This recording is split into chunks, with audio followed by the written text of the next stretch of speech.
Welcome to episode number 171 of the Marine Layer podcast. It's our season grades for the 2024 Mariners infield. The first of a few of these segments. We'll do infield, we'll do outfield, and then we'll do the pitching staff as well. But up first are the infield grades.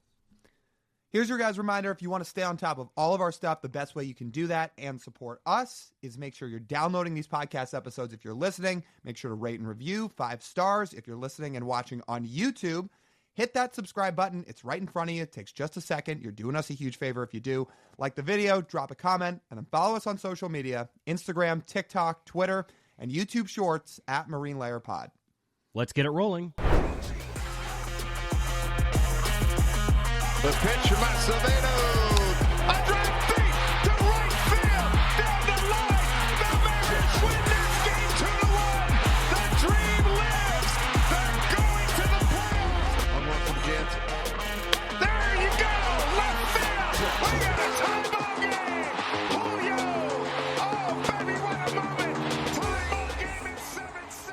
And we welcome you to this episode of the Marine Layer podcast, part of the Just Baseball Podcast Network. Recording on Monday evening, October 7th. As you can hear, I'm a little nasally right now. I know Lyle's not feeling well either today, so I can say this with confidence. I think we're having withdrawals. I think we had spent so long watching, whether joyfully or not, a certain baseball team, and now they've not been playing, and we're watching different teams, and I think our bodies are reacting accordingly at this point. Yeah, it's definitely not the changing of seasons. It's the changing of watching, 162 games of, really inspiring baseball team. What I think about is, our bodies should be, I feel like, be used to the changing of seasons and not decide to get sick. The same thing should apply with the Mariners not playing in October. I feel like our bodies, once September ends, knows the season is over. So why do I have to suffer the consequences now, where I feel like I'm breathing out of a straw, but now have to assess some grades because they're like, if you didn't think watching this team was suffering enough, okay, no, now we're going to grade the infield, which is the toughest group to grade and the most painful group to grade of this entire roster. Oh, and you're going to feel like crap while you do it. What? You sound like you could run a marathon right now. I'm going to be honest. No. You could get up, drink a C4, and run a marathon. No.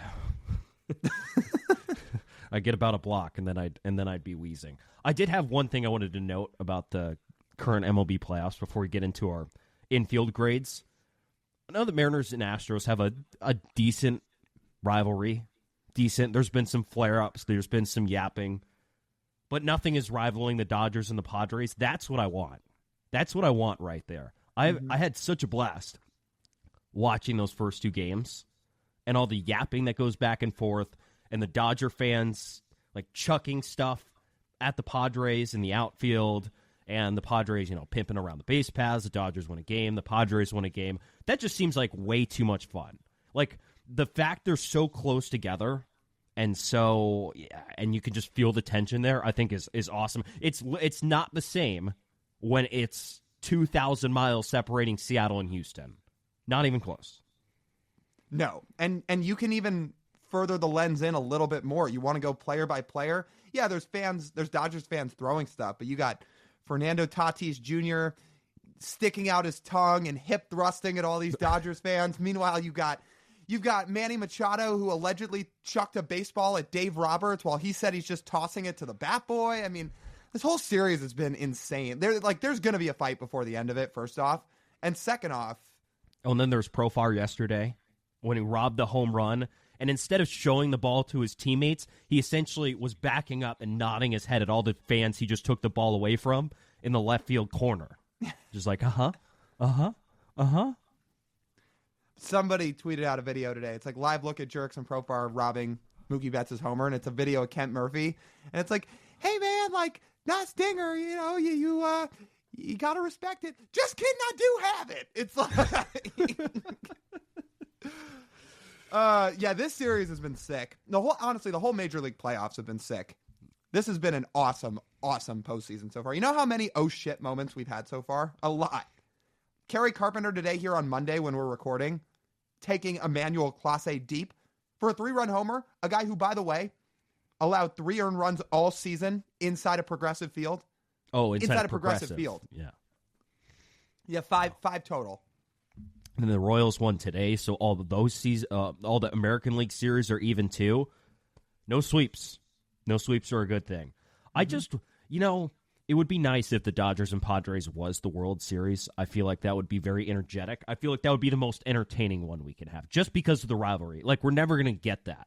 The fact that they have to play in a division series, not even like the championship series, but it has to be the division series, that part kind of stinks. I would have been okay settling for like a middle ground of a 7-game NLCS between those two.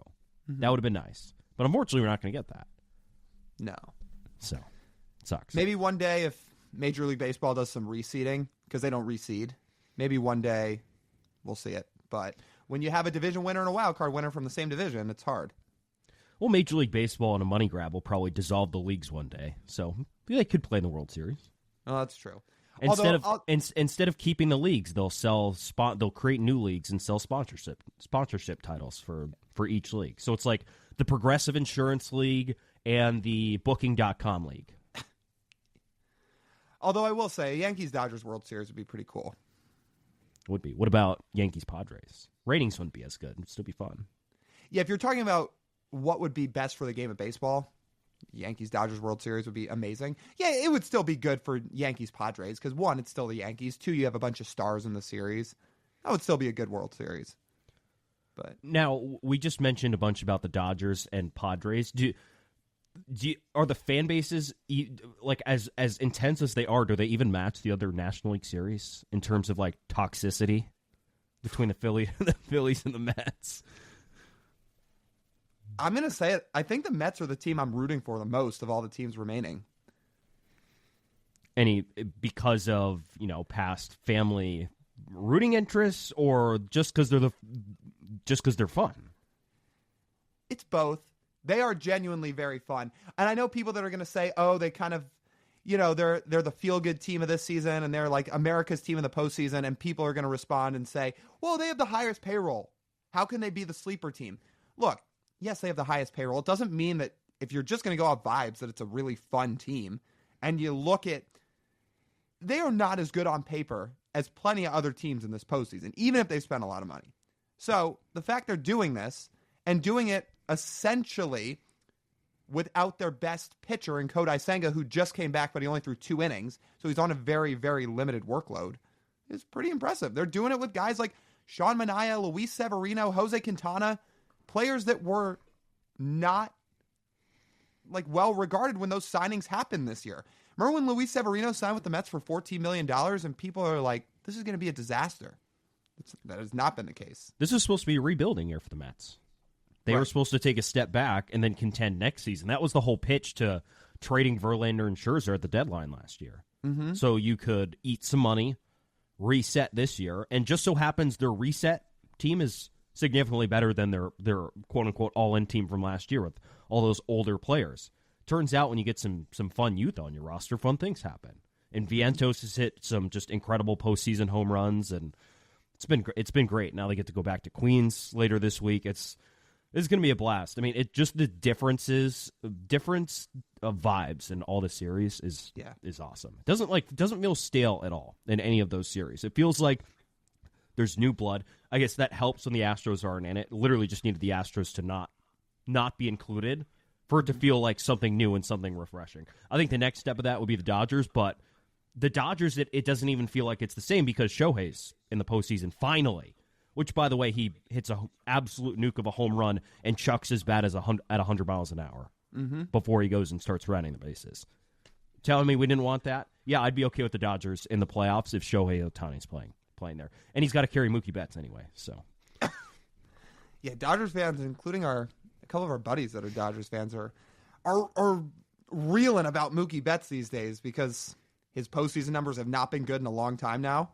And people are quick to judge on a short sample size in the postseason because every at-bat matters so much. It's the Aaron Judge thing again, too, which, by the way, is happening in the Bronx after, like, back-to-back times in which the Yankees have made the postseason, 22 and 24, each seasons in which Judge is going to win the MVP and have unprecedented success in terms of his regular season output. people are already just ripping the guy come October. It's unreal. Not just ripping, they're making it a point to say he has the highest strikeout percentage of any hitter in postseason history. Like, we're talking about 120 years. It really is incredible. There is a fan base. I know New York is New York, but that there is a fan base that will boo a guy who is playing like an otherworldly Hall of Famer because he's had a few bad at-bats. Yeah, now they got to win 2 or 3 or they're done, and then they're definitely getting booed because they would get eliminated in the Bronx. Because they're going back to KC for 2 and then back to New York for 1. So unless they lose each of the next 2. Well, then we got to tune into WFAN. Oh, yeah. I'm sure people Also, will take it rationally. Also, the one series now we haven't really mentioned. Actually, we did because we said Guardians and Tigers and Kerry Carpenter going yard off of Class A. You know, as cool a story as the Tigers are, I've just got this vision in my head of Chris Larson doing the gritty every time the Tigers win a series. So there is a part of me They haven't won yet. Well, they did win one series. They beat the Astros. Okay. Wild card round, fluky Mickey Mouse series, 3-game series. I have bad images in my head of the idea of Mariners ownership doing the gritty, seeing the Tigers and the Royals win postseason games. Now let me float this to you though. If we're not convinced that Chris Larson is like a huge baseball fan to begin with, would he really be watching Tigers Guardians? Is he watching every pitch? Probably not. Is he seeing that a team that's playoff roster has a combined $18 million in payroll have a chance to go to the ALCS? Oh, you better believe he's paying attention to that. Interesting. Yeah, no, he doesn't feel like the type that sits down and watch that. Like Stanton's, from what we know, it sounds like the only owner that would sit down and watch a series like that if he was interested. Well, he is genuinely a baseball fan. Yes, he is. Well, he wouldn't go to every game if he wasn't a baseball fan, but he absolutely does. He sits there and takes score on the front row every single game. So, like that, I don't doubt. Chris Larson, like you said, we're not convinced he exists. Haven't seen his face in person, so would like to see that. Yeah. For all we know, he's a fictional character. That's what we say. Yeah. So that's the Marine Lair Podcast postseason recap. Good stuff. Can't wait to keep watching. Woo. I'll be tuned in every night. Okay, let's get to our Mariners infield grades for the 2024 season. Overarching reaction to grading this infield, Lyle, is what? The nice way to put it would be extreme disappointment. The other end of the pendulum would be utter disaster. Realize there's an A+ in here, and we can still call it a disaster. Yeah, that is correct. And the guy that's going to get the A+ grade is who we're leading off with, which maybe that's the best way to do it. Start off with the highest of highs, and then the roller coaster just slowly makes its way down the slope. Because people say we're not positive enough. But you know what? The positivity takes priority in this podcast. This is for you people. Guys, I feel like we are. Like, do people feel like we're that negative? Yes, over the last couple months has it been that way? Sure. What else are we supposed to talk about? You know what would have happened if we had come on this podcast and said, here's all your reasons to be optimistic as the Mariners blew a 10-game lead and were playing their way out of a playoff spot. If we're telling people to be optimistic while that's going on, who in the world's going to take us seriously? That's a good question. You know, I would try and explain that in some of our comment sections, but I don't think it would resonate, unfortunately. So let's start off with Cal Raleigh. Let's find the beaming light of positivity. I gave Cal Raleigh an A+ grade for this 2024 season. And on top of that, if it wasn't the case already, this 2024 season cemented Cal Raleigh as the best catcher in Mariners history. I think it's pretty clear now. It may have cemented him as the best catcher in all of baseball this year. It's not a foregone conclusion. There's a real argument for it. Yeah, there is a real argument for it. I mean, you just think about he's tied for first in wins above replacement this year, hit the most home runs, was tied for second in WRC+, second in defensive runs saved. The combination of all of those things for Cal Raleigh, I think, gives him, it's like him, William Contreras, and Patrick Bailey was a really good defender, but he couldn't really hit this year. Who else? Will Smith. on good years, guys like Will Smith and Adley Rutschman are right in that mix, but those guys didn't have the years that Cal and Contreras had. No, they didn't. And Cal had some things that, like, for last year, after his breakout 2022 season, that he didn't do last year. Like, his defense slipped by the metrics last year a little bit. Metrics didn't like him as much. And what did Cal do this year? He came back. He was one of the best framers in all of baseball. He would constantly steal strikes for his pitchers. He was a massive part of this pitching staff exceeding the way it did. Yeah, it was Cal Raleigh who had the best ERA of any of the catchers on the Mariners roster. When Mariners pitchers were throwing to him, it was better than Mitch Garver, and it was better than Sebi Savala by a pretty significant amount. That's pretty notable. And, oh, by the way, he took the most plate appearances of anyone on this roster as a catcher. The fact he plays nearly every day for a catcher is amazing. You're talking about a guy that appeared in 154 games this year. He's a catcher, 154 games. And he was behind the plate for parts of 135 of them. Catchers don't do that. Cal Raleigh does, but most catchers do not. So when you factor in everything he did offensively and the fact he is posting every single day and is just tough as nails, it seems like no injury can bog this guy down. It's unbelievable. Yeah, he gets A+. You could also argue that he is the only member of this lineup. Let me rephrase that. He is the only Mariners core player to not have a down season this year. Is that fair? The Mariners core in the lineup, I would qualify as Julio. I would qualify it as J.P. Crawford. Oh, yeah, that list runs out quick when looking at the lineup because there's so much circulation in the lineup. So it's essentially Cal, Julio, and JP, and Cal is the only one who didn't have a disappointing offensive season.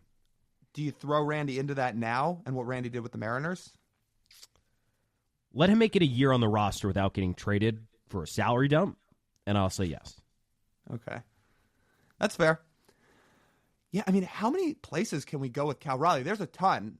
First off, if you actually want to just go basic numbers here, which I feel like we don't do that often, how often do catchers go 30 and 100 like Cal did? Because he did exactly that. You don't see it very often. He just did it. There are so few premier offensive catchers in the game these days. Cal Raleigh is one of them. And oh, by the way, if you're out there and you're a person that says Cal Raleigh's not that good because batting average, congratulations, you just lost your baseball card. Right on the spot, right here, Marine Layer Pod has taken away your baseball card for the foreseeable future until you present a qualified argument for why you deserve it back. If your reasoning for Cal Raleigh not being one of the game's best catchers is, oh, he doesn't hit for a high average. No, get out of here with that. Just think of the progression of Cal Raleigh's career. Like, plays part-time in 21, really struggles for the first month of 22. Essentially has to just figure it out in 2022 after Tom Murphy gets hurt. And all Cal does in the remaining 2 years and change since then is only pass Mike Piazza for the most home runs in a catcher's first 4 seasons. Mike Piazza, arguably the greatest hitting catcher of all time. That's not nothing. Oh, and setting the Mariners record, too. Hall of Famer Mike Piazza. And by the way, that was a 4-year sample that everybody kept using this year because that was the stat. When Cal Raleigh hit 2 home runs in 2021. 2. So what Cal really did was in a 3-year stretch. And that makes it that much more impressive. Yeah, it's amazing what he does. And we haven't even gotten to the defensive side of the ball yet. Just think about some more of these things like that he casually set this year. Like, he had a good offensive season, but he had the highest on-base percentage of his career. Mentioned the defensive runs saved. That's the most defensive runs saved he's had in his career. He had the most homers, most RBI, led the Mariners in plate appearances, and again, for another year, had to deal with an unreliable backup catcher that would never guarantee him a day off, and it didn't matter. Mm-hmm. Just incredible that he's able to sit up there and do that. Oh, and by the way, his one weakness of hitting was him hitting right-handed. He had a flat swing, wasn't a whole lot of power. Oh, he only more than doubled his former career total of hitting right-handed in home runs. He had 7 entering this year, and he had 13 as a right-handed hitter this year. That is a dude who's just evolving. That is a dude who grinds. That is a dude who gets better. And that is a dude who really lifts this franchise up. If the Mariners were to award a captain, it would go to him because he embodies everything that the Mariners, I would say, probably lacked around the rest of the roster this year in terms of just figuring it out. Mm-hmm. I'm glad you brought up the switch hitting because it's probably not talked about enough. I know there was a point in the year where there was a lot of focus on, oh yeah, Cal's really taking a jump forward offensively. I feel like that was earlier in the year people were talking about that. And by offensively, I mean offensively from the right side. Cal Raleigh had about a 700 OPS against left-handed pitching this year as a right-handed hitter. And that was about a 50-point jump from where he was just a season ago. Some of you may sit there and say, well, 700 OPS is nothing to write home about. Well, it is when you're a switch-hitting catcher, and the fact that, A, you don't need to be taken out of the lineup to be a platoon-hitting bat, and B, the fact that you are league average or slightly above league average against as a right-handed hitter, because as a left-handed hitter, you're that much better. The fact that Cal Raleigh is a 700 OPS guy now as a right-handed hitter is a big deal. Because again, we mentioned for a while, oh, does he need to stop switch hitting? Do the Mariners need to figure something else out with him? Should he just stick at the left-handed spot? Well, no. Because the worry was always going to be, what would Cal's numbers look like as a lefty versus left-handed pitching rather than a righty versus left-handed pitching? And now we've got our answer. He has been about a 700 OPS guy against left-handed pitching in the years 2024, and that is a big deal. And we need to re-emphasize as well to our listeners that the bar for offensive ceiling for catchers is going to be lower than any other position on the field for the most part, just because of the wear and tear that goes on behind the plate, just for all the things you need to deal with their pitching staff, and shuffling it out of the lineup sometimes, not getting consistent at-bats all the time, depending on what organization, what roster, how it's constructed, all these sorts of things. So the bar is lower. So when Lyle says 700 OPS for a catcher, someone would scoff if you think, oh, like a first baseman having a 700 OPS. Pfft, that sucks. But it's just different for catchers because catchers have so much more to deal with. Like, again, just think of all the things Cal Raleigh has to deal with. He has to manage 2 swings and this pitching staff and play every day, by the way, and catch most of these days. Mm-hmm. That's a lot to deal with. And to come out of that being one of the best offensive catchers in baseball after just essentially, and now 2 years and change of not reinventing himself, but just figuring it out at the big league level. It's just, this is the sterling development of Jerry DiPoto's tenure as Mariners president of baseball operations. This probably is the best job he's ever done with a player, I would say. Right? Because we know they're good at pitching good at developing pitching. But hitters, we talked about it in the mailbag, Lyle. They've drafted a lot of hitters early in drafts that have not been very good. But Cal's turning out to be like a slam dunk as a third-round pick. So if you didn't listen to our mailbag episode Friday, TJ outlined that in the Jerry DiPoto era, they have drafted 13 bats in the first and second round. Now, Cal Raleigh was a third-rounder, so he didn't quite fit into this category, but 13 bats in the first and second round. The 4 guys that have made the majors are Kyle Lewis, Evan White, Zach DeLoach, who wasn't even in the big leagues with the Mariners, and then Tyler Locklear, who just had a cup of coffee here this year. And we still think long-term should be pretty good, but that's where they're at right now. And as TJ said, you would think in a 9-year stretch, when you're drafting that many bats, at least one of those guys should turn into a star. Hasn't happened. Now, that doesn't account for Julio, but... No, it doesn't. This was just focused on drafting and developing of American-born players. Right. Which is what this was. But the comparison we used is you flip it around to the pitching side, where the Mariners drafted 7 pitchers in the first 2 rounds since Jerry DiPoto started, and 5 of them are big leaguers. Or have been at some point. Yeah, which would be Logan Gilbert, George Kirby, Emerson Hancock, and then Brandon Williamson and Connor Phillips.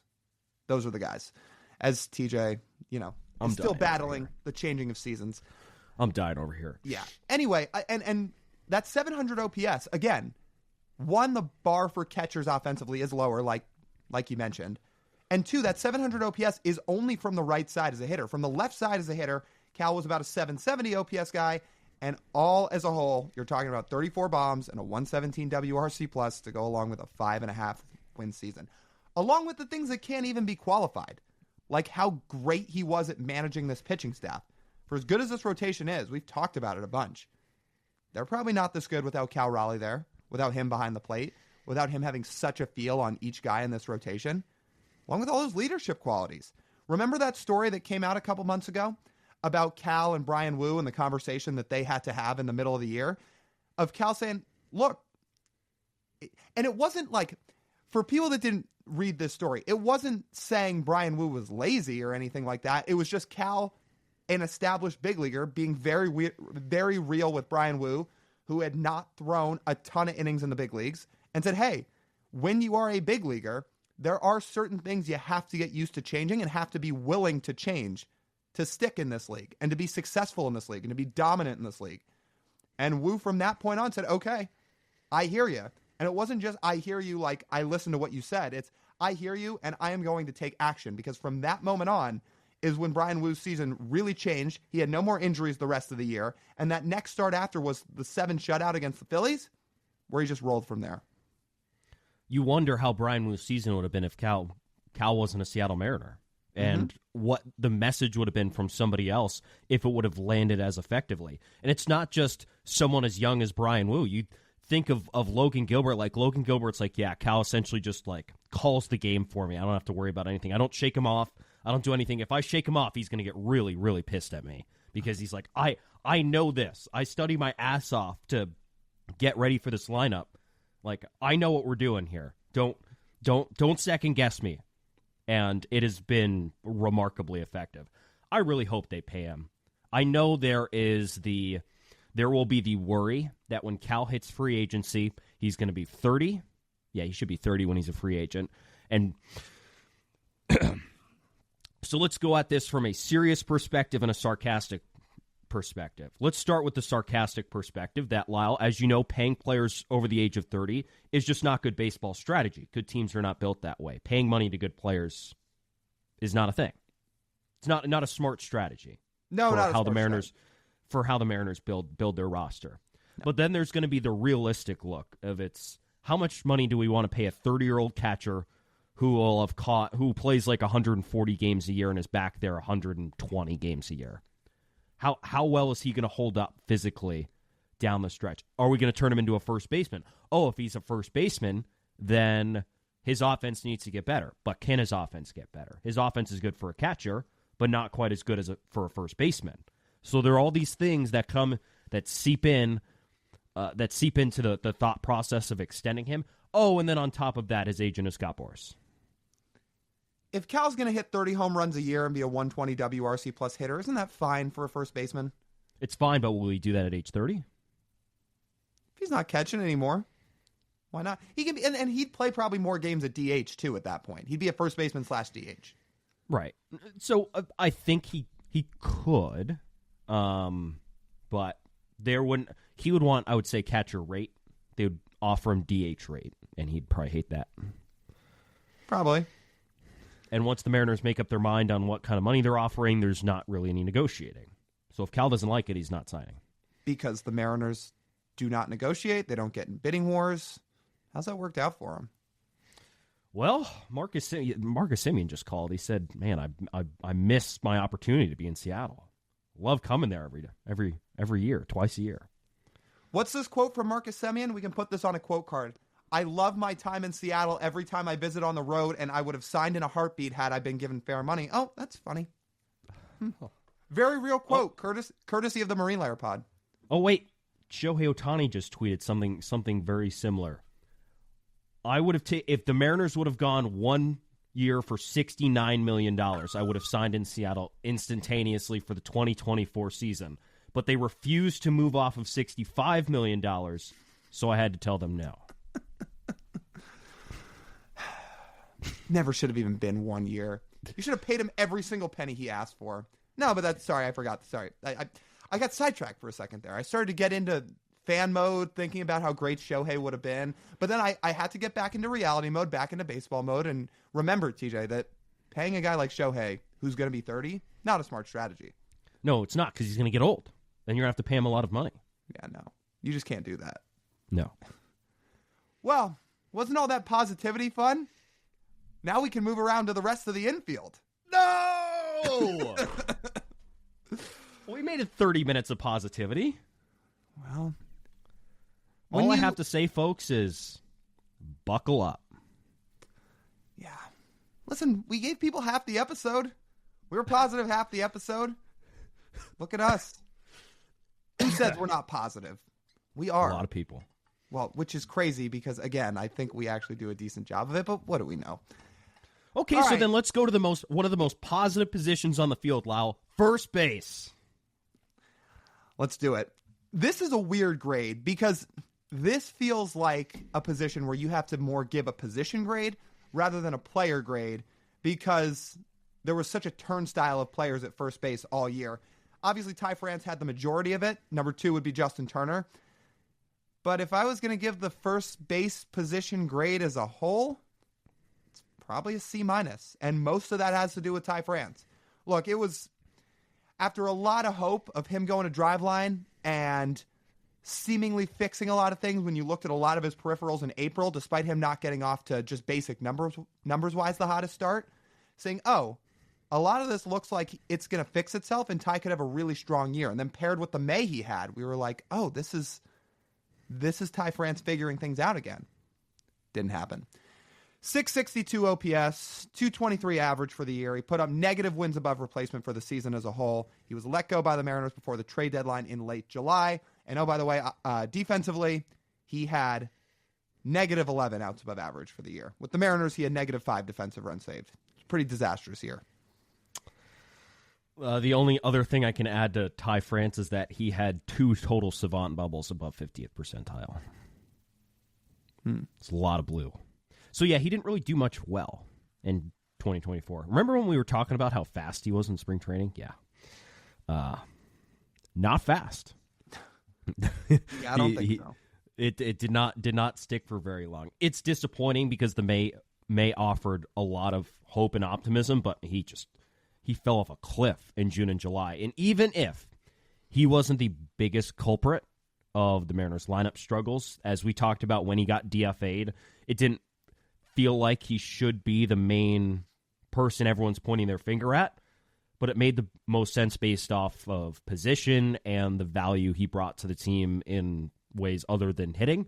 And as we can see right now, I mean, he's got to find something in his swing in Cincinnati because he's not playing like a big leaguer. Frankly, that sucks to say, but he looks like a player who should probably be in AAA next year at some point if he doesn't figure it out. So that's something he's going to have to figure out. But luckily, Lyle, a week later, brought in Justin Turner, who carries a lot of this grade. He is the only reason this grade is not like a D.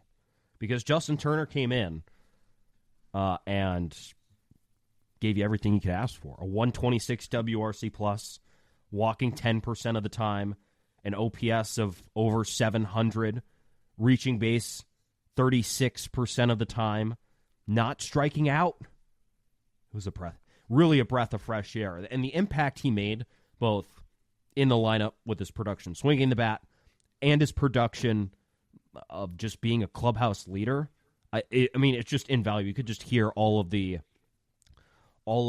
sort of like rub-off factor of him, of how him, in his approach helped the rest of this lineup. I mean, just undeniably valuable, even at age 39, and someone they probably needed in April but wasn't available. His OPS with the Mariners was 766. That's a really good year, especially in today's day and age offensively. I hate that Fangraphs doesn't always split up production team by team when you look for a player for a season as a whole when they get traded. But if you want to use Baseball Reference, where they use OPS plus instead of WRC plus, you can split it up. And Turner's OPS plus with the Mariners was 128. He was nearly 30% above average in the time that he spent here over the final 2 months. That was a massive step forward from what Mariners first basemen were doing the first half of 2024 and a lot of 2023 as well, because Ty France didn't have a great 23. So what Justin Turner did was pretty invaluable for the team, and we can get into some of the leadership clubhouse stuff here in a minute, but even just his own production. Look, the guy doesn't really have much raw power left, but there's a lot about his profile that's actually sustainable. He drew walks, didn't strike out, good approach, found a way to be productive offensively, even if it wasn't through a bunch of long balls anymore. You think that's not valuable? Oh, it's valuable. And it's just what this lineup needed because it had too much focus otherwise. Of some guys chased, some didn't. The Mariners overall as a team didn't chase a whole ton, but when they swung, they weren't making a lot of contact. And Justin Turner makes a lot of contact when he swings and just gave the Mariners a chance. It's like his last walk-off in the final series against the A's where, a lot of other Mariners would have struck out in that moment. He put a ball in play, and it ended up being a walk-off, the fielder's choice, which helps. So then there's the leadership part, which I think it tells you everything you need to know that he said he's willing to sign back with Seattle if they offer him a fair deal and come back and play first base or DH a little bit or be a bench bat. However they decide it. Like he's not going to cost what he was making this year, which was $13 million. I'm guessing he would cost somewhere like $3 to $4 million. And since it wouldn't have to be a multi-year deal, this would maybe be something the Mariners would actually consider if they thought it was valuable enough for him to bring back. You and I are steadfast in the boat that they need an established, proven player at first base. Unfortunately, it doesn't feel like that is their strategy going for next season. We would like to be proven otherwise. But until proven otherwise, it seems like Justin Turner has a real shot of being the Mariners' right-handed hitting part of first base next year. We may not want to sign players that are in their 30s, but man, once they hit 40, let's back up the brink trucks. This is how we do winning business in C-Town, baby. No, I mean, and that's no knock at Justin Turner. That is just another knock at the alleged philosophy of this franchise that says signing really, really good players who happen to hit free agency is a bad strategy. Oh, that's interesting. Anyway, has the current strategy been working? What? You wouldn't call missing the playoffs 22 of 23 years a success? That's weird. Or if you even just want to, if you even just want to say 8 of 9 years in this regime, I don't know. I'd say that's pretty successful. Got a fair point. Okay, look, again, none of that is supposed to be a knock on Justin Turner because truthfully, if it's up to me, I would love to bring Justin Turner back next year as a bench player. If Justin Turner is going to be a first baseman / DH off the bench, plays a couple times a week, you can play him against the lefties, get some guys off their feet. It's probably not going to cost more than $5 or $6 million. Yeah, that'd be a great signing, especially because when you look at what Carlos Santana did for this team in 2022 and what Justin Turner did for this team the second half of 2024, you can tell it made a difference. You already mentioned it, but just how much guys raved about Justin Turner being able to bring philosophies and his 2 cents and his wisdom to a team that really needed it with a lot of young players. You could tell how much it helped. It's not a coincidence the offense changed in the final 5-6 weeks of the year when he was around. He helped a lot of guys. So if he's going to be around again next year, again, not as an everyday guy, not as a guy you should just be penciling in under every single circumstance, but if you're going to bring him in to play a role, yeah, sign me right up. And if you need something else to pitch you, think of just what happened when the veteran leaders have left this Mariners team. What has happened to the core? The common theme that came out this year was that they felt like they were lacking that veteran presence. Same thing last year. Through the start of August, it was the same story. It was, man, this team could really use Carlos Santana right now to help get guys' heads on straight. And you could say the same thing this year with Justin Turner. It not like outside of all the offensive stuff and helping with hitting, not a coincidence when you have that guy in the clubhouse to help turn things around. Oh, I don't know, Tej. I would say vibes-wise and even away from the field, the fact of not having a veteran last year actually did dividends. I mean, let's just roll through some events. Jared Kelenic kicks a cooler, breaks his foot. George Kirby gets in a war with his manager to the public.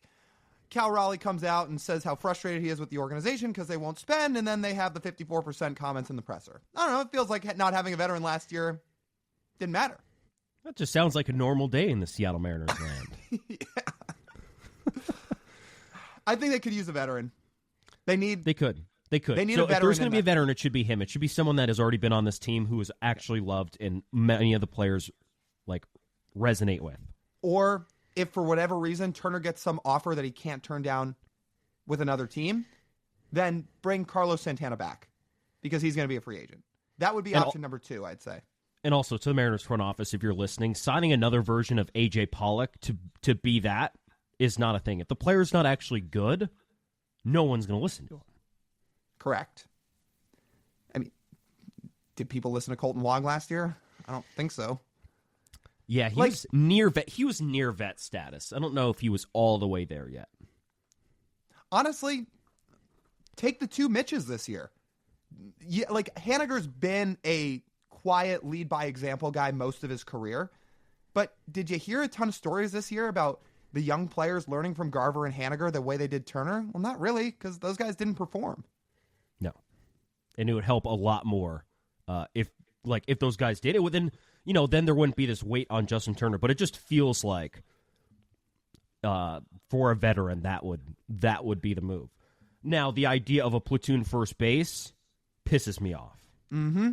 All respect to Luke Raley and Justin Turner, that idea pisses me off. But that seems more like reality that we're unfortunately just going to have to accept because we don't manage the roster. But if you want us to manage the roster, please go subscribe to our YouTube and follow our social channels, comment, follow, all these things. Because if we get enough of you, then we can buy the team. Mm-hmm. And then you can have input on decisions. You think it's not possible, guys. While he might not own a team, Mr. Beast has the net worth to own a team. If every single one of you helps the cause, hits that subscribe button, that is how we can eventually buy this team. And you have got our word on every episode. We get there. We will put a bid into the Seattle Mariners franchise, but we can't do it unless you guys help us out. Let's get to our next position. Second base. TJ, I have a stat for you. Let's just lead it off with this. The Mariners wanted to take a step forward at second base this year, so they made an acquisition to do so. And the guy they acquired had the highest WRC plus of any Mariners second baseman in 6 years, since Robinson Cano in 2018. I call that a win. Highest WRC plus at a starting position in 6 years. Talk about just an A-level trade, I would say, right? So that Jorge Polanco gets an A+ then, right? Well, his WRC plus was 94, so no. What? No. Or maybe his... No. Sorry, you know what? I think his OPS plus was 94 and his WRC plus was 92. But 92. Close enough. Yeah. I have a vibe stat on Jorge Polanco. Super nice guy. You got to talk to him a couple times. I don't think I got to over the course of this season. He's the oldest looking 30-year-old I've ever seen play in the field. Does he not look extremely old? He does, and I think a lot of it was because he was really, really banged up this year. Now, he's never really been a defender to begin with, but it was taken to another level this year because he was battling injuries, and he is not naturally a good defender. Do you want another fun fact? Can you believe the Mariners gave a 10-year contract to someone who was a year older than Jorge Polanco playing the same position when he signed? Huh, well, that's not a smart strategy. Wait, isn't said guy the same guy who has the highest WRC plus of any Mariners bat in the last 8 years? Or sorry, in the last 6 years? Yes. No, that's funny. Actually, you could use the stat of the last 8 years too, because his 2016 was his best season in Seattle. So what you're telling me is 10-year 310 for Jorge Polanco. Intriguing. Consider it. Listen, he had a better second half. He had a 114 WRC plus in the second half. A lot of it was aided by July because he had a good month of July. He did have a better second half than first half. But overall, this is just not what the Mariners traded for. And it sucks because, again, I've talked about it all year. I really, really like Polo. Really, really good dude. But baseball-wise, this is not what they traded for. We were talking at the time of the trade like he had the chance to be the second best offensive player on this roster behind Julio. Well, that didn't happen. That didn't happen at all. And it was pretty evident early. Right. There was hope that he was going to turn it around. Maybe he'd have a tough first month, and then he could figure some things out, because we talked about early on that the fact he was in one organization his entire career and he had to change scenery pretty late into the offseason and a new drive to work and a new team and a new clubhouse, like that's hard. That's something you can't quantify, but that's hard. So I wondered, give him 6 weeks, see what he does after that, and it just didn't stick. Even when he started to get hotter in the second half, he couldn't sustain it long enough. And it was almost all buoyed by July. Like, he had a good second half, as you mentioned, like 114 in the second half. That's not nothing.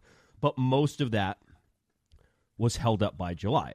If you just look at, like, the stretch run of the season, one of the guys not contributing in September was Jorge Polanco. He had an 81 WRC+. And when we talk about age and looking old, that was the month where it really started hitting. Like, the injuries were catching up to him. The bat had run out of gas. And when we did our mid-season evaluations this year, the main thing we looked at with Jorge Polanco was his ability to hit fastballs. So when you get older, it's hard to keep your bat speed up to hit heat. Did rebound a little bit, but this still ended up being the worst year of the last 4 for Jorge Polanco in his quote-unquote prime from 27 to 30, which is a hitter's prime, of hitting against fastballs. By far the lowest. It's not a good sign as soon as you hit 30. And then it contributed into some other factors, Lyle, which I thought were really interesting. We're going to dive in and get it like a little more specific.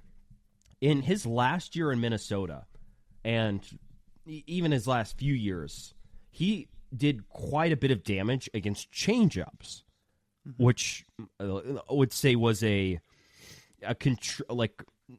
was on time for the most part. He could read fastballs. He felt comfortable. Therefore, when a changeup came along, he was able to adjust properly. Well, his ability to hit changeups this year, just fell off a planet completely. And I think it contributed that he had to guess with fastballs more.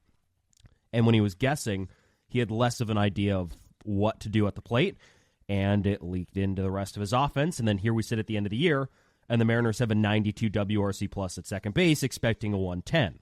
And that's a lot of offensive production that was left on the table that they couldn't get back. Mm-hmm.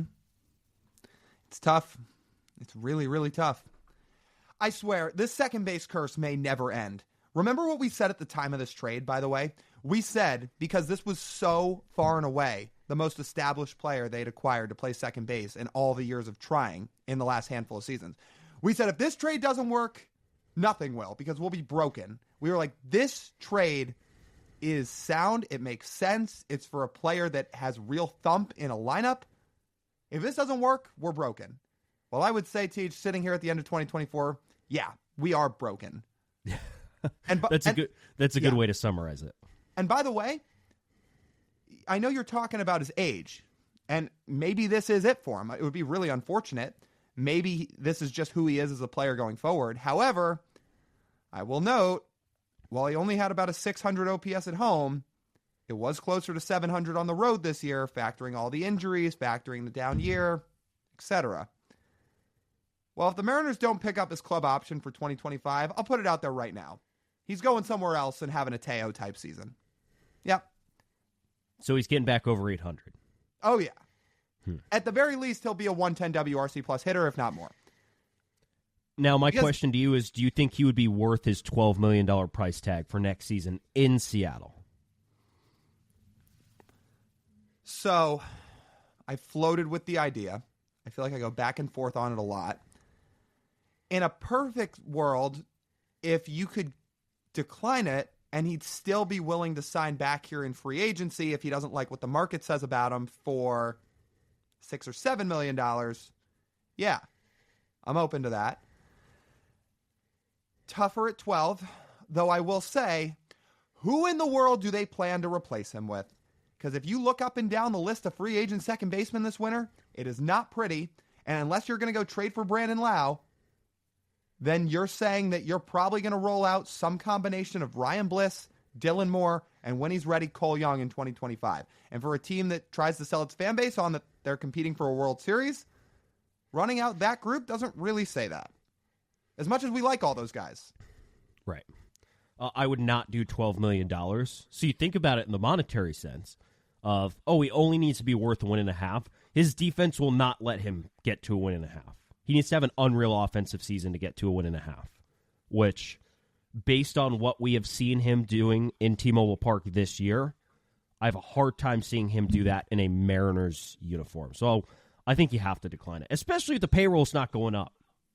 I feel like you don't have a choice to spend that $12 million on potentially negative value, because they're already going to pay a combined $27 million, Lyle, for probably more negative WAR next year in Mitch Haniger and Mitch Garver. So you can't add on to that with more, potentially, if Polo really doesn't have that kind of juice anymore. So let me turn it back around to you. Who's playing second base next year? Who do you want to play second base next year? Well, it seems like they just should re-sign Abe, I guess. Flip that and point, tweet it right now. You know what? You know what? Fine. Okay. So, you know what? Here. Let's just prep this right here. Okay. If the Mariners don't bring back Jorge Polanco for the 2025 Mariners season, I finally concur that the Mariners should bring back Abraham Toro. You know what we need? Have you can seen cut that and you tweet that out? We can tweet that out with the show. Okay. You know what we need?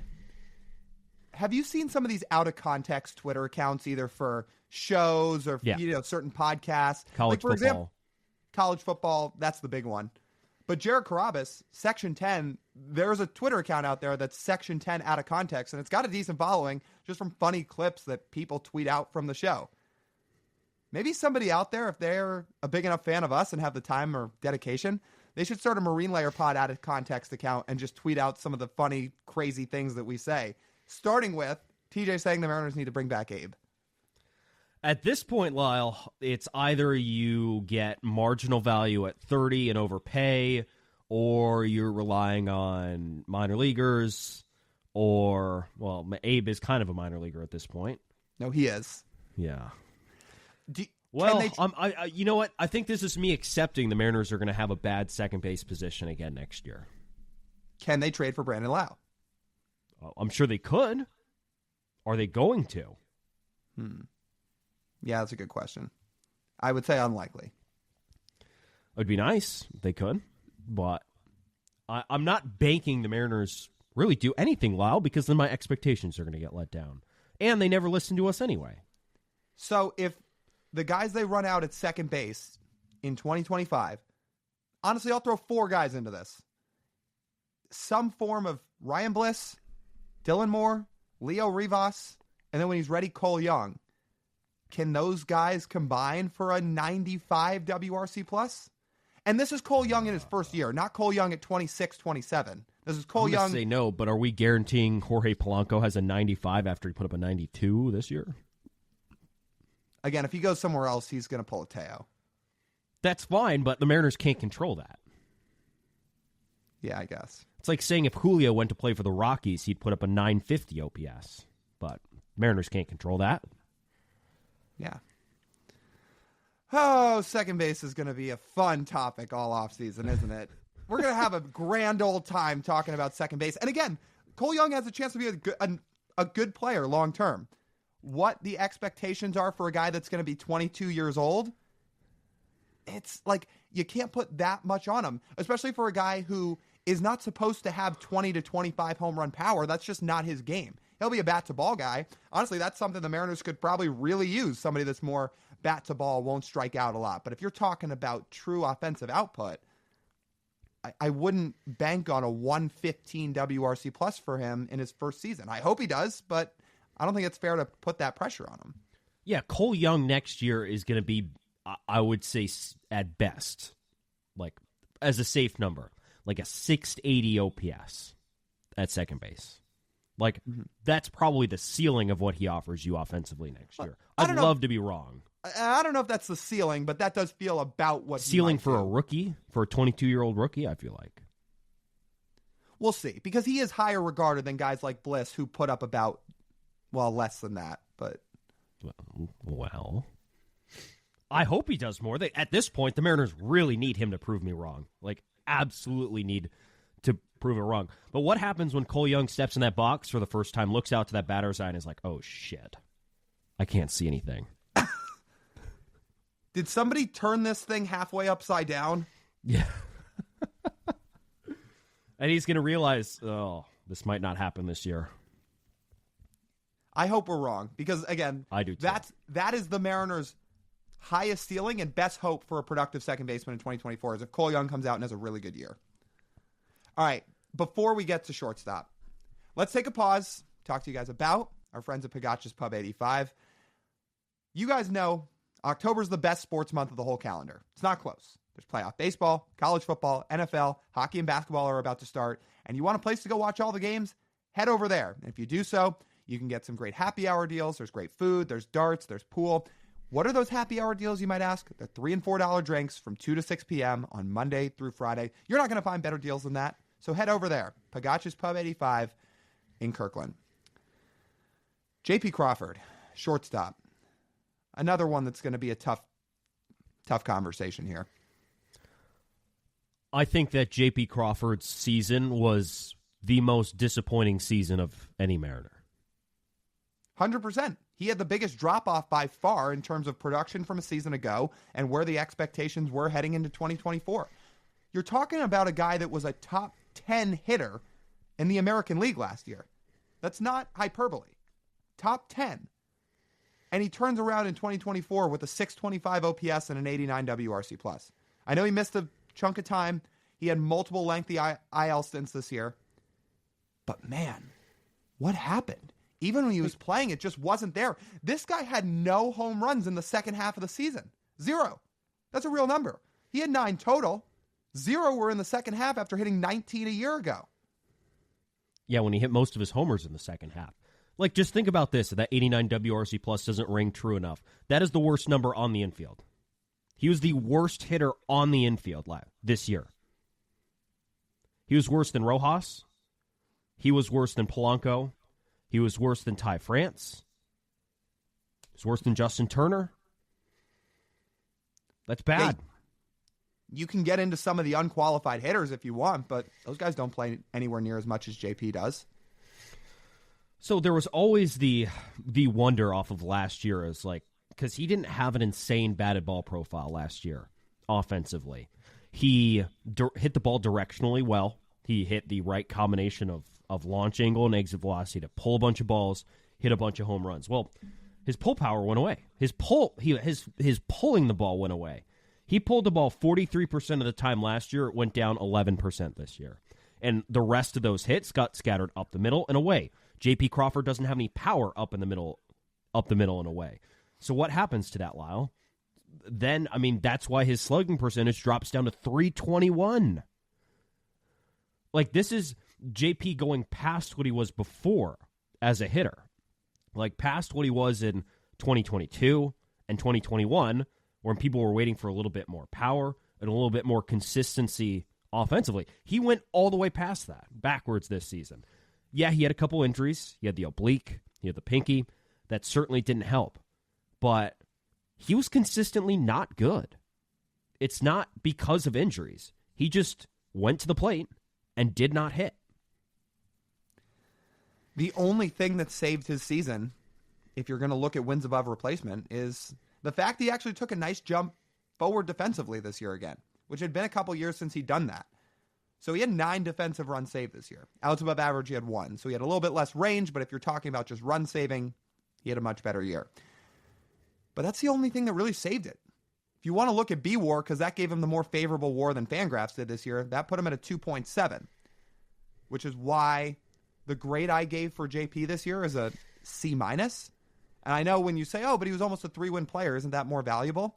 Well, there's a little bit of a curve here because the expectations he set last year was, at least to some extent, he has turned a corner offensively and he can really be relied upon in this offense. He's going to be your leadoff hitter.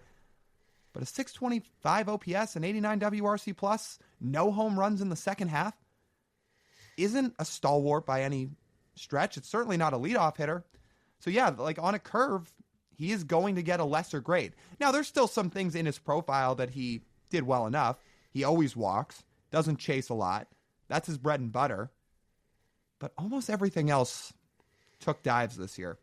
Now, his batted ball profile, to your point, didn't change that much, but there are other meters here that took took dips. His ex-WOBA took a big dip this year. His strikeout rate, for a guy that doesn't strike out a lot for his career, highest mark of his career this year, went up 22.6%. Now, that's not high, but J.P. Crawford usually keeps it under 20. His career strikeout rate's about 18%. There's a lot of things that really did not go well this year. We talk about the position players being blamed for Scott Service getting let go. We threw some blame Julio's way, certainly, because he had up to that point struggled. Sorry. It is just hard to read through these stats, Lyle. I'm going to be honest. We gave Julio his flack, but when we review Julio with the outfielders, you'll notice that he finished his season with a respectable offensive season because of a strong second half. Well, JP never recovered that. Therefore, again, the drop-off of offense is one of the biggest contributing factors to this offense underperforming this season. What I cannot understand for JP, there's a couple things here. Number one, he stopped hitting pitches like in the zone. Like as a hitter, that's what you have to do. You have to hit pitches in the zone. He stopped. I have his two heat maps up here of his weighted on base average, like the savant strike zone things. They'll show you by quadrant how effective he was. Well, in 2023, he crushed middle pitches, middle down and away, and then middle in. He was excellent against all those pitches. The only one where JP doesn't have a blue square in 2024 is down the middle, and it's only light red. And light red is before dark red. Dark red is really good. Light red is okay. That's puzzling why that was a thing. But it's not just, and we can dive into even further than that. Like, that's just the results. What about why? It was like he stopped hitting fastballs. He saw a 15 run value drop in hitting against fastballs. He saw a 11 run value drop against sinkers. He saw a 8 run value drop against changeups. Like, these are all things that a guy who's going to be 30 next year, you don't expect to see these kinds of drop-offs in an age 29 season when you've already gotten paid. You're coming off a career year where it looks like you figured something out. And then all of a sudden, you come up here and everything just falls off the table. And here's the most troubling thing before I let you talk again.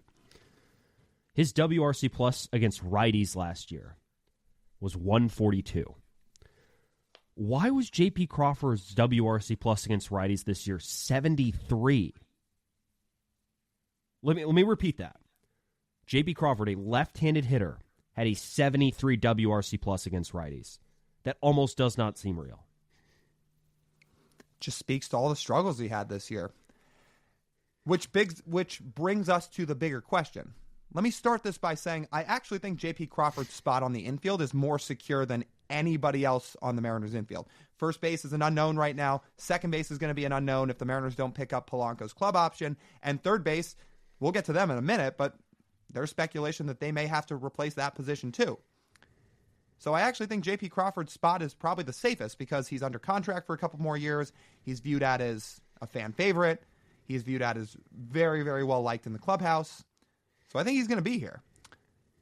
I still ask the question, however, of while it may not be a fun thought, is he going to recover from this? Can he bounce back from this?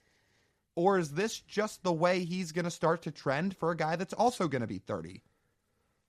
And the other thing to think about is, can the Mariners afford, not only can he recover to this, so by recover, let me clarify, what do you qualify as recovering? Is he getting back to the 105-ish he was WRC plus in 2022? Or are we talking about getting somewhere near where he was in 2023? What he did in 2023 is probably going to be an outlier at this point. So I'm not talking 130 WRC plus. I'm not even talking 120. Yeah, let's say somewhere between 105 and 115. Can he recover and get back to that? Right now, my answer is I don't know. He might be able to, but can the Mariners afford that based on how they're building the rest of the roster offensively? I feel like they need him to be better than that.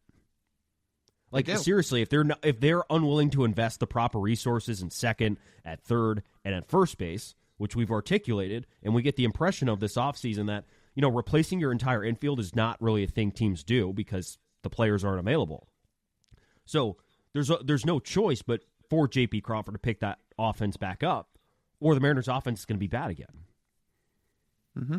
Can't just get carried by your outfield. No, you can't. Well, we've got one more position to go on this infield, and it's third base. If you're watching on YouTube, thank goodness for here. I was going to say, thank goodness for Riverside's mute button. That reminds me of a funny story. Once in an ASU baseball press conference we were at, there was a handful of us in there, and TJ is just coughing up a storm. It's funny. TJ used to have a real problem with a cough all throughout college. Now it's gone away over the last few years. But he used to be a big cougher all the time. I don't know if it was allergies or what, maybe. But there was once we were in an ASU baseball press conference, and you were coughing through the entirety of it. And at the very end, the SID stands up as everybody starts to, leave, and he goes, "TJ, Jesus Christ." I probably should have skipped it. I somehow called that game. I called that Tuesday game, somehow didn't cough. Somehow managed to get through the whole thing without it. I utilized the mute button a lot, the cough button, and maybe the break between innings too. Between innings and some lozenges, but that helped. But yeah, it was a good thing for the mute button on here. But Lyle, again, I'm just gonna repeat. I would also have a God, what's the right word to use? It's just tough reading these infield grades. Oh, that's awesome. That's what you mean. Yeah. Well, I don't know if it's going to get that much easier with third base. So, position as a whole, and maybe this is more about Josh Rojas because he spent the majority of the time there. Yeah, I gave Rojas a C for what he did this year. What he did in the first 6 weeks was incredible. He hit .333. His OPS was .891. He had a 162 WRC+. He legitimately looked like he was going to be an all-star. An all-star. Now, even if he wasn't going to keep up that pace, it seemed like they really had something.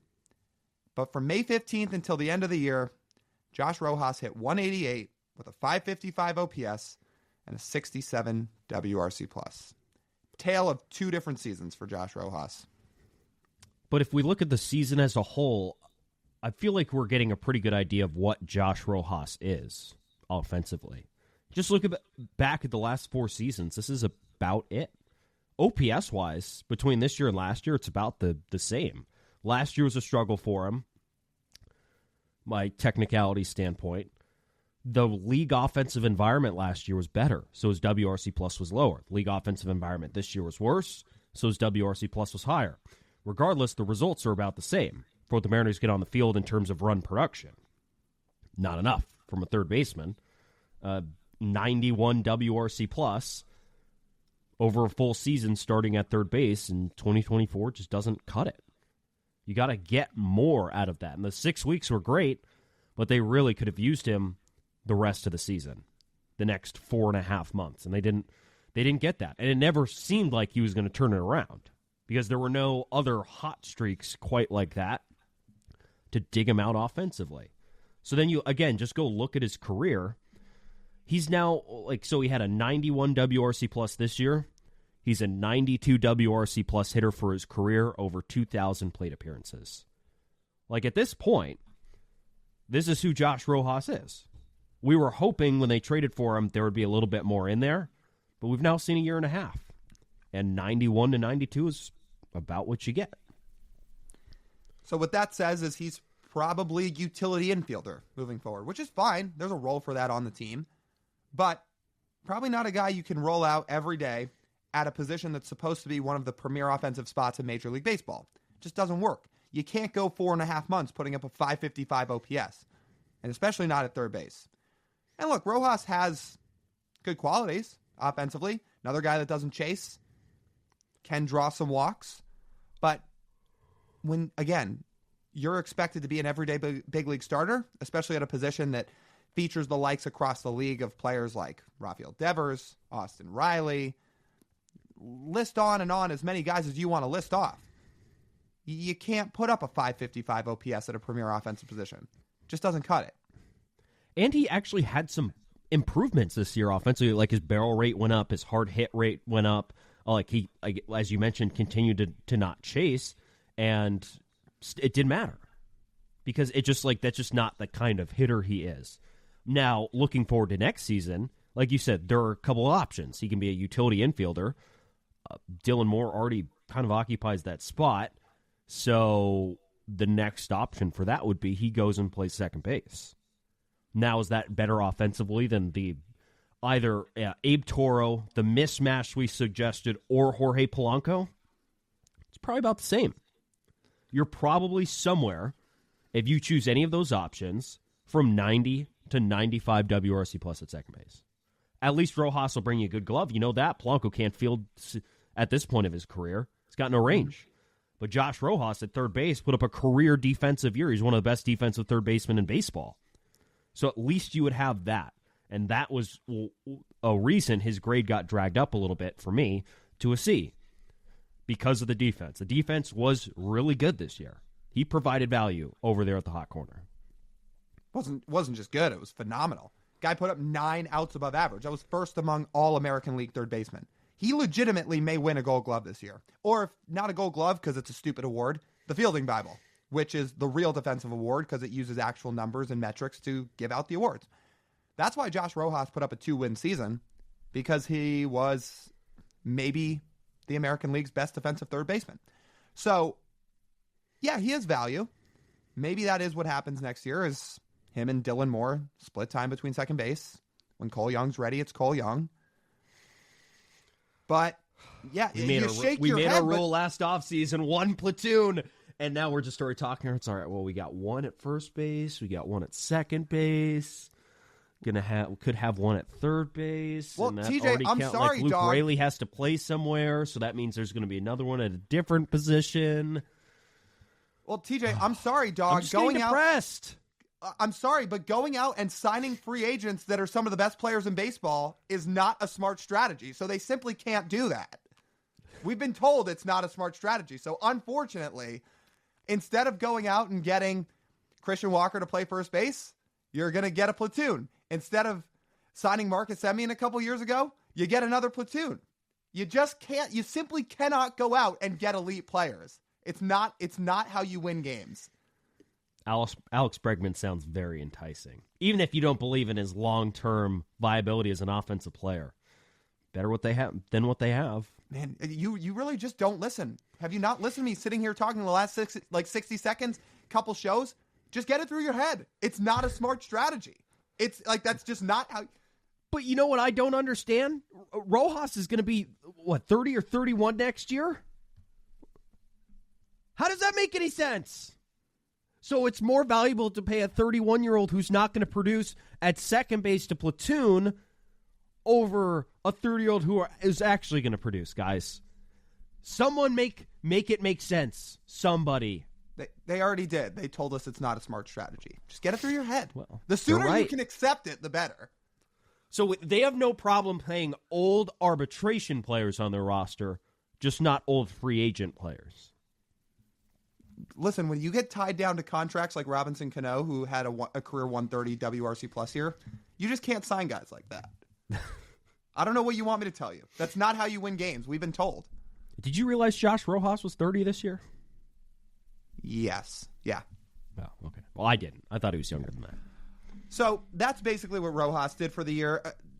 Unless you've got anything else to say on Rojas before we wrap the show up, I got to get just a couple notes in here about the other guy that spent some time at third base.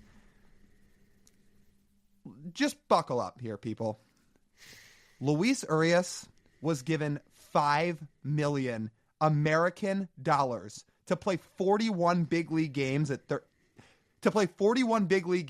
most of which was at third base this year, for reasons that were not injury related. He got demoted to AAA for most of the year because he was not a big league caliber player. Barely was offensively, certainly was not defensively, and he was given $5 million US by the Seattle Mariners to play 41 games. By the way, he hit 191, struck out 31% of the time, and put up -4 outs above average. Now, his WRC plus technically was 7% above league average because they'd only really play him against lefties, and that was weighted by the fact that every now and then he'd run into one. But you look at Luis Urias' offensive profile, the only thing he seemed to do decently well was barrel up baseballs, and everything else was blue. Let me say it again. Wow. $5 million American dollars. That money would have been better spent on a new addition to the box yard. Would it? Well, actually, if that depends $5 on million, who. if that $5 million can go toward Juan Soto's proceeds at the box yard, like we've outlined, Or hear me out. We put it in an endowment, and then that helps pay for Juan Soto's contract every year. do you really want to go through all that process though for a guy that's not going to be a smart strategy to sign? I would be, but the organization not. Can Can we we- get a demo? Can we get a quick demo grade? We haven't mentioned him yet. I don't even know where to put him position wise. Well, Are we just putting him on the infield?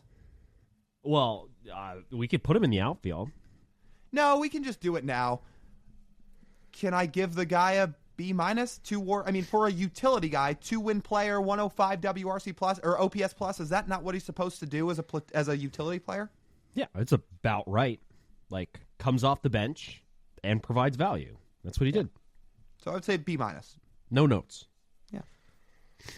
Yeah. So I would say that. I wonder, can we get that hashtag going this offseason? Hashtag not a smart strategy. I'm down. Should we tweet? Let's tweet it out with the show. Okay. Or just every time one of the big free agents goes off the board, hashtag not a smart Not strategy. a smart strategy. Or whenever a big free agent in the playoffs does something, we can do that. So Shohei, we could do it for Mookie too. He got a big extension into his 30s. Mm-hmm. Manny. Well, Tatis got an extension until he's going to be 37 or something? But he's like 24 and he's homegrown. All right, fair. But you get the point. So Who else could we say that about in the postseason? Well, Judge. yeah, technically Judge. Yep. Any of the Phillies guys, Castellanos, Harper. Harper for sure. Yeah. Works Zach out. Wheeler. Although the Mariners don't need pitching, but Zach Wheeler. Still works. We'll have plenty of options. Yes. So, message to you, everybody. If you guys are sitting around this offseason, you're watching baseball, you're watching the offseason play out, get the hashtag going. Hashtag not a smart strategy, and please tag us when you do. We'll retweet it if you tag us. Hashtag not a smart strategy. You guys are the best. Yeah, yes, our listeners are the best. On that note, that'll just about wrap up this edition of the Marine Layer Podcast. You guys know the drill. You want to listen to the full form pod, you can do so wherever you get your audio podcasts. Make sure to download these episodes. Make sure to rate and review 5 stars. It helps us out a ton. If you're watching on YouTube, like, comment, subscribe. Make sure to hit that subscribe button. And follow us across social media, Instagram, TikTok, Twitter, and YouTube Shorts at Marine Layer Pod. That's TJ. I'm Lyle. As always, we thank you guys for tuning in. We'll talk to you soon.